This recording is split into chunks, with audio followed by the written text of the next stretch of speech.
What was something spine-chilling that a parent said to you? On my 18th birthday, my mother said something to me that still haunts every moment of my life. When you were born, I prayed you would die. We were alone in the kitchen. No cake, no celebration, just the cold, heavy silence between us and the weight of a truth she had buried for nearly 2 decades. I had always known something was wrong. My mother never hugged me, never said I love you. She did the bare minimum, kept me fed, clothed, and in school. But there was this unbearable coldness, a distance I could never understand. My father left when I was 4, disappearing like a ghost, and Mom always said he couldn't handle being a father. But deep down, I wondered if it was more about what he couldn't handle about her. That night, as she poured herself a glass of wine and stared at me from across the kitchen table, she said, "You look just like him." I assumed she meant my father. I was wrong. I was forced, she said, voice flat and lifeless. I was 19. He was my professor. Nobody believed me. The room seemed to tilt, and I gripped the edge of the table, struggling to breathe. When I found out I was pregnant, it was too late for an abortion where we lived.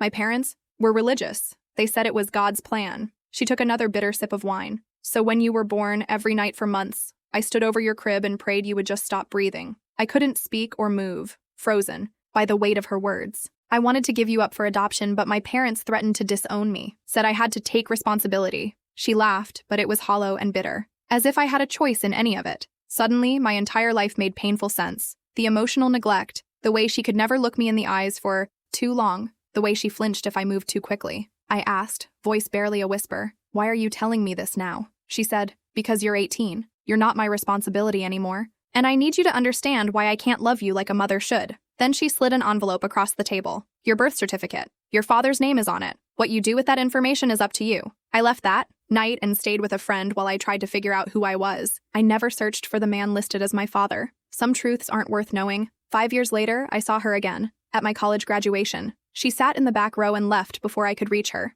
That night, I found a card in my mailbox, with a check for $10,000 and a note that read, "This doesn't make up for anything, but it's everything I have. I couldn't love you, but I never stopped trying. Maybe that counts for something." It was signed simply, "Your mother." I never cashed the check. I never contacted her again. Some wounds don't heal with money or apologies, and I still don't know if that makes it better or infinitely worse.